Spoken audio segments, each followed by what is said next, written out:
बिस्मिल्लाहिर्रहमानिर्रहीम। अस्सलाम वालेकुम नाज़रीन, मैं हूं आसिम नसीर और आप देख रहे हैं हमारा यूट्यूब चैनल आसिम सीरीज। नाज़रीन, मेरे साथ मौजूद है आज बाबा एस्ट्रोलॉजी फवाद वसीम साहब, जिनका व्हाट्सएप नंबर हमारे स्क्रीन पर मौजूद है। अगर आपको रब्ता करना है तो नीचे दिए गए नंबर पर रब्ता कर सकते हैं। इसके अलावा जिसने अभी तक हमारे चैनल को सब्सक्राइब नहीं किया तो बराए मेहरबानी हमारे चैनल को सब्सक्राइब भी कर दें। अस्सलाम वालेकुम सर, क्या हाल है, कैसे हैं आप? वालेकुम सलाम। मैं बिल्कुल ठीक हूँ, शुक्र है रब की जात का, जितना करे उतना कम है। सर, आपका ये मानना है कि खान साहब जो हैं उनकी जान को कोई खतरा भी नहीं है और वो हो सकता है कि जल्द रिहा भी हो जाएं। कौमी असम्बली में और सेनेट में करारदादें जमा हो चुकी हैं खान साहब की रिहाई के हवाले से। और ये नून लीग के सीनियर लीडर हैं, सेनेटर हैं मुशाहिद हुसैन सैयद साहब, बहुत ही अच्छे और बहुत ही पढ़े लिखे पॉलिटिशियन हैं। नहीं है, बहुत वो तजर्बाकार और बड़े अच्छा है। उनका उनका हुस्न अखलाक और उनका जो सियासी रविश है ना, वो बहुत प्यारी है। सर, उनका भी वो ये कहना है कि उनका भी ये मानना है कि खान साहब को रिहा कर देना चाहिए। कौमी मफाहमत का इस वक्त टाइम है, उनको जेल में रखना इस वक्त ज्यादती होगी और मुल्क के लिए ये अच्छा नहीं होगा। तो नून पूरी लीग के सीनियर लीडर का भी कहना है। पूरी दुनिया को पता चल गया कि ये बिल्कुल अच्छा। और चले, आप तो वो उसकी बात कर रहे हैं ना, मुशाहिद हुसैन की। और यार असफल मदी यार, मगर लोगों ने घुटने टेक दिए हैं, इससे ज्यादा क्या हो सकता है। मौलाना फजल रहमान साहब ने जी का, मैं जी ये जी वो बात मुझे पीछे एक मैं व्लॉग प्रोग्राम कर रहा था किसी इंडिया में, पर जो एस्ट्रोलॉजर उनके साथ, तो मौलाना फजल रहमान के बारे में बात हुई। मौलाना फजल रहमान की गुफ्तगू बिल्कुल बेमायनी गुफ्तगू है। वो इमरान के हक में नहीं बोला। उसको पता है कि इमरान ने हमारी सियासी चूल्हे जो थी वो हला के रख दी हैं वहां पर। और उसको ये भी पता आ गया कि मैं नवाज शरीफ की छतर छाया में हम कहीं के नहीं रहे। वो अपनी सियासी बिसाख बचाने के लिए जो है ना, उसके उसके हक में जो है नारे बुलंद कर रहा है। और मैं ये आपको बात बता दूं कि नहीं, अब वक्त जो सा, अब जो जो बड़ी वो आहा न मात तुझको हुई न मात मुझको हुई। अब के दोनों चालें बदल के देखते हैं। हाँ, तो बात बिल्कुल असल ठीक में है। ये है कि खान साहब का वक्त बहुत अच्छा आ रहा है अल्लाह की में। जब लोग कहते थे कि खान साहब को ये हो जाएगा, मैं पहले दिन से अपने मौका, ये नहीं होता कि 2 दिन बाद मैं अपना बयान बदल लूं या 3 दिन बाद मैं अपनी राय बदल लूं। नहीं नहीं नहीं नहीं, होना ना होना मेरे रब की जात का, वो मालिक का वो करने वाला है। लेकिन ये मैं आपको बात बता दूं, इंशाअल्लाह ताला खान साहब के लिए वक्त बिल्कुल अच्छा आएगा। उसकी वजह ये है कि बड़े लोग ही बड़े मसाइब में गुजरते हैं। और दूसरी बात, अपने प्रोग्राम में एक बात, मेरी बात याद रखिएगा। आपने सुनी होगी बचपन में वो कहावत, वो एक आध बच्चा था, झूठ बोलता था, शेर आया, शेर आ गया, शेर आ गया, शेर आ गया। लोग इकट्ठे हो जाते थे, शेर कोई नहीं था होता। जी बीमारी आ गई, नवाज शरीफ को बीमारी आ गई, बीमारी आ गई, 3 साल बाद भी उतार के आ गया। सब कुछ देख के आपने देखा कि तक वो मारा है। अब जैनमन शेर आने वाला है। अब जैनमन बिल्कुल। शेर आने वाला है। और और नवाज शरीफ को ये बात बीच में खाई जा रही है कि मैं अपनी पूरी सियासी जिंदगी में जितनी, इतना मैं अंदर जाके जलील नहीं हुआ जितना मुझे मेरे भाई ने यहाँ पर आकर जलील करवा दिया है। सर, तो अब आपको क्या लगता है, आपका इल्म क्या कह रहा है कि नवाज शरीफ साहब जो है उनके साथ तो लगता यही कि हाथ हो गया है और वो पीछे बैठ के आज सिर्फ तालियां बजा रहे हैं। तो वो आपको पाकिस्तान में नजर आ रहे हैं या वापस लंदन जाते नजर आ रहे हैं? नवाज शरीफ साहब जी सर। नहीं, अभी तो नहीं जाएंगे। अभी तो उनकी बेटी वजीर आजम, अभी तो वो पूरा उसका मजा उठाएंगे 2-3 महीने के लिए। अभी नहीं जाएंगे। अब मैं आपको ये बात बता दूं, अब लंदन की बजाय, लंदन के अलावा भी कुछ और शहर हैं, शहर खामोशा भी हैं, वहां भी जा सकते हैं। तो जरूरी नहीं कि लंदन ही जाना होता है। बिल्कुल ठीक है। अच्छा सर, नवाज शरीफ के ऊपर हम एक सवाल कर लेते हैं, उनकी बात हो रही है।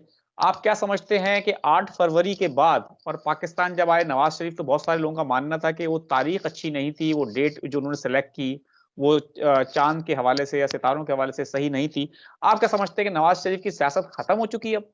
ये बेवकूफ लोग ऐसे ऐसे सवाल जो उनसे ना करते हैं, बेवकूफों वाली बात होती है। उसमें बात ये होती है, मेरी बात बेटा याद रखना जिंदगी में, कबीरा तेरी झोंपड़ी गल कटियों के पास, जो करें सो भरे तू क्यों उदास। जो उन्होंने किया हुआ था ये 6 तारीख को भी आ जाते तो बेटा ये कुछ होना था। मेरी बात याद रखना।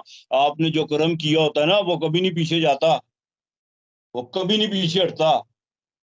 अच्छा पल किया हुआ तो अच्छे बुरे वक्त में भी वो आपके साथ छतर छाया बन के खड़ा हो जाता है। बार 48-49 के ऊपर जब सूरज होगा और मैं आपको, अब मेरे घर आप आएंगे, मैं आपको एक छतरी देकर भेजूंगा और कहूंगा ये बेटा ये धूप तो बचाओगे लिए, तो धूप वही रहेगी, लेकिन वो धूप वो आपको नुकसान नहीं देने देगी छतरी, क्या देने देगी? आपने कोई बिल्कुल छतरी ना लोगों को मुहैया की, ना खुद अपने अपने आदमी, सिर्फ इन्होंने इनकी, आप कभी चेहरे गौर से देखें। दौलत एक समस्या नहीं है, अमीरी समस्या नहीं है, मेरी एक बात याद रखना। गरीब आदमी इनसे ज्यादा मजे लेके चलता है, इनसे ज्यादा ढंग से चलता है ना, अपनी आकड़ में यूं करके वो चलता है। वो रात को खाना खा के जब वो डकार मारता है, उसको मजा आता है। गुर्बत, ये दौलत, ज्यादा दौलत भी खुदा सजा के तौर पे देता है। इनको सजा मिली है, खुदा ने इनको सजा दी है, खुदा की कसम इनको सजा मिली है। और ये मैं बात बता दूं, ये अच्छे वक्त में भी आ जाता तो उसका हाल यही था। बस देख लिया, इतना ही बड़ा। मुझे एक बात बताओ, इक़्तिदार ने आज तक, इक़्तिदार ने इनको दिया ही बड़ा कुछ है। इक़्तिदार ने आज तक इनसे लिया गया है। इक़्तिदार ने भुट्टो खानदान से लिया है, इक़्तिदार ने नेहरू खानदान के साथ लिया है। उनसे कोई पूछ के देखे, जिनके घरों में बकायदा जौन सी शहादतें पड़ी हुई हैं सियासी, इन्होंने आज तक क्या दिया है? ये तो डील करके भाग गया। मौलाना नसरुल्लाह, मेरी एक दिन वहां पे ऑस्ट्रेलिया चौक में उनका दफ्तर था, तो वो किसी दोस्त के साथ मेरा आना जाना था, तो दोनों बड़ी बड़ी कहते, फवाद बेटा एक तुम्हें बात बताऊं, तो तब मेरी दाढ़ी नहीं थी। कहते मैंने जिंदगी में पहली बार मैंने किसी बिजनेसमैन के साथ जो है ना सियासी राह पे चला हूं। मैं मात खा गया हूँ। मुझे नहीं था पता ये इतने बड़े सियासी, ये इतने बड़े व्यापारी है, खुदा की कसम। मरियम नवाज ने मुझे रातों रात तक नहीं मुझे पता था कि इन्होंने सुबह भाग जाना है। ये तो ऐसे लोग हैं। बिल्कुल ठीक है। और ये 2 महीने मैं फिर प्लानर पोजीशन को मद्देनजर रखते हुए कह रहा हूँ, फिर आपको पता चलेगा कि इंशाल्लाह ताला ये किस भाव बिकती है। अभी तो देखो क्या होता है। हाँ, अभी तो ये, इनको तो यही नजर आ रहा है ना। अभी तो इन्होंने प्रोटोकॉल के जो से हैं, वो शुभाशी तो अदालतों में जाके रात को आपने नहीं देखा 12 बजे मिन्नतें करते थे, सर खुदा का वास्ता आप बाल करें, खुदा का वास्ता, खुदा का वास्ता है। शुभाशी तो अस्तगफार। मैं जो तो गिला कोई इस धरती से गिला ही यही है कि यार ये हादसों के लिए पैदा हुई है। और बिल्कुल ठीक है। ये हादसे से बढ़ के नहीं है। काउंसलर बनने के लायक नहीं थे जो मुल्क के बानी बन चुके, जो मुल्क के वजीर आजम बन चुके। और बदकिस्मती से में एक वो भी वक्त आया पंजाब में, इनका निसाब मेरे बच्चों को पढ़ने को मिला। मैंने किताबें फाड़ दी थी अपने घर पे। मैंने कहा मैंने अपने बच्चों को पढ़ाना ही नहीं है अगर ये निसाब है इनका। बिल्कुल ठीक है। अच्छा सर, कहा जाता है कि ये साल सैटर्न का साल है और सैटर्न का साल अवाम का साल होता है और इंसाफ का साल होता है। 8 फरवरी को हमने देखा कि अवाम भरपूर तरीके से बाहर निकले और उन्होंने अपना वोट कास्ट किया और तब्दीली लाने की भरपूर कोशिश की। गोया तब्दीली नहीं आ सकी, हुकूमत ना बना सके खान साहब, हुकूमत बन गई इत्तेहादी हुकूमत की, जो इन्होंने पर नून लीग ने पीपल्स पार्टी ने बना दी। देखिए, 8 का फिगर बिल्कुल सैटर्न का फिगर होता है, इसमें कोई दो राय नहीं है, ठीक है। सैटर्न दूर की सोचता है। जो उसने 12 जो दिन में काम करने होता है, वो 36 दिन में जाके वो काम करता है सैटर्न, ठीक है। सबसे पहली बात, वैदिक एस्ट्रोलॉजी के हिसाब से इस साल का बादशाह मंगल है। मंगल सिपा सलार है, जिद्दत पैदा करता है इंसान में। इंसान के अंदर जो सा एक नई जो सी है तखलीक, जो नए तरीके से इंसान उसको चार्ज करके चलता है, ठीक है कि नहीं। और बिल्कुल। मुझे इस बात की खुशी है कि जिन लोगों ने जो बसात बताए, हमने किसी से, अवाम ने किसी सियासी से जमात को मात नहीं दी। हाय हाय, मुझे तो कुछ इस बात की है, अवाम ने उन लोगों को मात दी जो हमेशा सियासी बसाते बिछाते थे। बिल्कुल। उन लोगों को मात दी है। मैंने कहा ना, न मात तुझको भी न मात मुझको भी, अब के चाले दोनों बदल के देखते हैं। सोलह बहुत खूब। साल का बच्चा भी जिसका आईडी, 18 साल का बच्चा जिसका आईडी बन चुका हुआ था, खुदा की कसम उसने भी कहा कि मैंने आज वोट देने जाना है, जो दुनिया इधर की इधर हो जाए। लोगों ने, मैं सलाम करता हूँ कि यकीन करो कि लोग कहते थे कि नहीं नहीं नहीं, इमरान खान साहब का एक एहसान सारी जिंदगी रहेगा इस कौम के ऊपर। उन्होंने लोगों के शौर को उजागर कर दिया। ये तो रात को मठियाइयाँ, और मैंने अक्सर देखो वो इतनी इतनी हवाइयाँ, इन्होंने आतिशबाजी जश्नों की, इन्होंने बकायदा जोन सी थी ना, क्या नाम लेते हैं, वो पकड़ी हुई थी, जश्न की तैयारियां पकड़ी हुई थी रात को। बिल्कुल। और जो वो जश्न की बजाय अपनी लाशें अपने घर लेके गए, फिर रात को मिन्नतें समाजत पे उतर आए। फिर भी अगर देखा जाए तो 25% से ज्यादा इनके पास कुछ भी नहीं है। बेशक। सर, तो ये जो इत्तेहादी हुकूमत है पीपल्स पार्टी की, आपको जरदारी के अलावा कोई नहीं दे सकता। जरदारी साहब सब जानते हैं। और बिल्कुल मैं ठीक अक्सर है। लोगों को कहता था कि जरदारी, मैं को जरदारी इनको कबर की कंधों तक ले जाएगा। जरदारी को अपनी बीवी के वो पंफलेट याद है, जरदारी को वो दिन वो कभी नहीं भूला जो पंजाब में इन्होंने उनके साथ किया हुआ है। बिल्कुल ठीक है। सर, हमने देखा कि आपने जो बात की बहुत ही ज़बरदस्त आपने हमें इसका जवाब दिया है कि अवाम का साल, सर इंसाफ का साल भी कहते हैं इसको, तो आपको क्या लगता है पाकिस्तान तहरीक इंसाफ जो इंसाफ के लिए दर-बदर की ठोकरें खा रही है, उसको अभी तक बल्ले का निशान नहीं मिला। इंट्रा पार्टी इलेक्शन उन्होंने करा लिए हैं, तो आप क्या समझते हैं कि पाकिस्तान तहरीक इंसाफ को और अवाम को इस साल इंसाफ मिलता नज़र आ रहा है?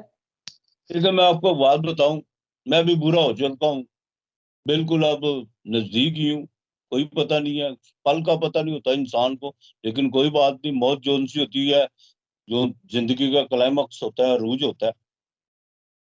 इस मुल्क में इंसाफ किसी को नहीं मिलता, इंसाफ छीनना पड़ता है। ये वो खिता है जो इंसाफ देने के अहल ही नहीं है। इन्होंने कभी किसी को इंसाफ नहीं दिया इस खिते ने। इस खिते के इर्तिका का अमल पढ़ के देख लीजिएगा। पॉलिटिक्स का खिता वो है, ये नहीं है। ये डिक्टेटरों का खिता है। सर, वो पिछले दिनों कहा गया कि भुट्टो को फांसी के 44 साल बाद इंसाफ मिला है। और क्या भुट्टो को क्या फर्क पड़ जाएगा, मिला है। भुट्टो को सब कब्र में जोन सा वो धमाल डाल रहा होगा कि मुझे 44 साल बाद जाके इंसाफ मिला है। ऐसे इंसाफ को क्या करना है? शुक्र करे, फिर भी मैं कहता हूँ उसके नवासे को जो है शुक्र करना चाहिए। यहाँ को लोगों को 100 100 साल हो गए, तीसरी नस्ल आ गई, उनको इंसाफ नहीं मिला। बिल्कुल ठीक है। जब आपने सारी सर, चीजें ही उनकी बसात ही सारी पलट के रख दी। अगर आज इस मुल्क की अदलिया ठीक होती तो यकीन करो ये मुल्क आज इस हालात में ना होता, खुदा की कसम। अदलिया अगर स्टैंड ले जाती, अदलिया अपने मौके पे खड़ी हो जाती। जब मैं एक जज साहब से मैंने पूछा, मैंने कहा जज साहब मुझे आपकी एक आदत बड़ी अच्छी लगी। कहते जी वो क्या, आप बताएं। मैं कहा जब आप आती हैं सीट पे तो मैंने एक दो मरतबा आपकी अदालत में मुझे आने का इत्तेफाक हुआ है किसी के साथ। तो आप जब आप करते हैं कुल हुवल्लाहु अहद अल्लाहु समद लम यलिद वलम युलद वलम यकुल लहु कुफुवन अहद, कह दो कि अल्लाह एक है, उसका कोई हमसर नहीं। जज का ना बाप होता, ना बेटा होता, ना भाई होती है, ना बीवी होती है, ना बहन होती है। वो सिर्फ इंसाफ के तका बस उसके हाथ में सिर्फ इंसाफ होता है बस। उसको अल्लाह ने इतनी की ताकत दी होती है कि उसकी कलम से जिंदगी भी निकल सकती है, मौत भी निकल सकती है। और जब फिर वो उसके बावजूद अपनी इतनी तालीम, अपने इतने साल को जब वो अपनी ख्वाहिशात के पैरों के नीचे रोन देता है, अपनी तालीम को, अपनी तरबियत को, फिर क्या रह जाता है? फिर सब इन चीजें जो सी हैं वो बेमायनी हो जाती हैं। और आपको तो पता है बेटा, जो है जो अदालतों में जो हाल आज भी चल रहा है, धनिये पे सजा हो जाती है। बिल्कुल ठीक है। अच्छा सर, आपको क्या लगता है कि जो हमारा सवाल वो स्टैंड करता है अभी कि पाकिस्तान तहरीक इंसाफ को बल्ले का निशान वापस मिल जाएगा, या जो बिल्कुल मिलेगा, अपना देना पड़ेगा इनको, बिल्कुल मिलेगा, देना पड़ेगा इनको। अगर तो ये तो बल्ला हाथ में था ही नहीं तो ये हाल है। अगर बल्ला हाथ में होता तो क्या होता? लेकिन सर वो हमेशा की तरह अकबर एस बाबर जो हैं वो दोबारा से सुना है कि अदालतों का रुख कर रहे हैं कि इंटर पार्टी इलेक्शन को कलअदम करार दिया जाए। जैसे जोन सीधा होगा हालात बहुत बदलना शुरू हो जाएंगे। जो उनसे मर्जी करें अब। अब अदलिया को भी सोचना पड़ेगा, अपने रवैये पर थोड़ी सी नजरसानी करनी पड़ेगी। बिल्कुल ठीक है। सर, पाकिस्तान जो पीपल्स पार्टी है और नून लीग एक दूसरे के, आप जानते हैं कि इलेक्शन के दिनों में इन्होंने एक दूसरे के खिलाफ पूरी भरपूर कैंपेन चलाई और अब एक साथ बैठ गए हैं हुकूमत में, और एक सरदार जरदारी ने सदर का ओहदा ले लिया है और शहबाज शरीफ वजीर आजम बन गए। ये जो सांझे की हांडी है, ये कितने अरसे तक आप समझते हैं कि साथ चलेगी? मार्क्स एक का फिक्र है बड़ा खूबसूरत, कार्ल मार्क्स का। जी। वो कहता है जो सरमायादार होता है ना, ये घोड़ी, ये बेरियों का घोल होता है। ये जब आपस में बैठते हैं तो यूं एक दूसरे की तरफ देख के बैठते होते हैं, आंखें खोल के देख के देखते हैं। जिसने आंख झपकी उसी को ये लपेट लेते हैं।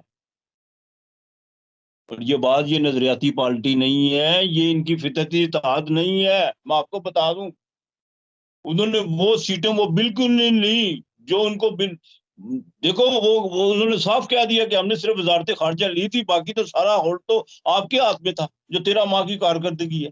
वो पागल है बिल्कुल ये। ठीक है। आसफ अली जरदारी को मैं बकायदा पाकिस्तान का चांकिया कहता हूँ।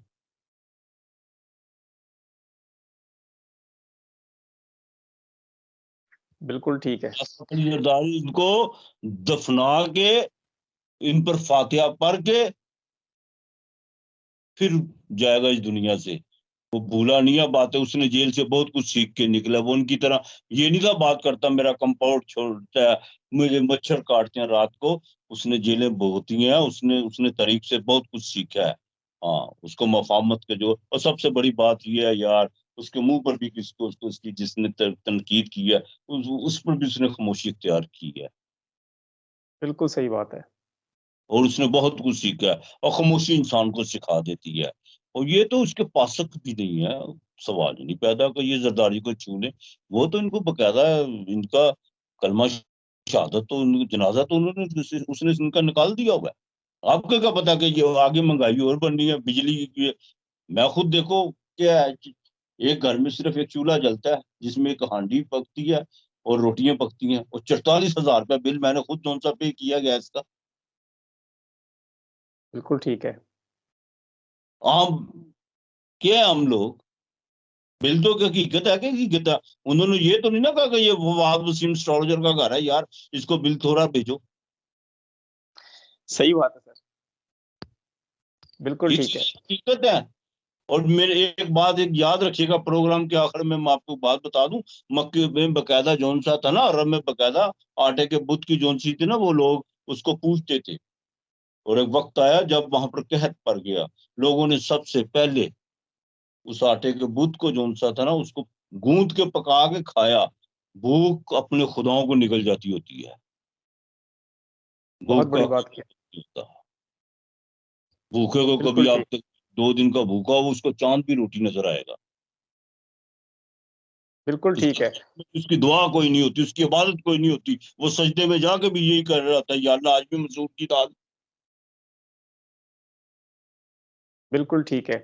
सर बहुत बहुत शुक्रिया हमें वक्त देने के लिए। नाज़रीन, यहाँ हमारे वीलॉग का वक्त खत्म हुआ। मुझे और बाबा एस्ट्रोलॉजर फवाद वसीम साहब को दें इजाजत। आखिर में हमारा वही पैगाम है, मुस्कुराएं, प्यार बांटें और अपने आसपास के लोगों का ख्याल रखें। खुदा हाफिज।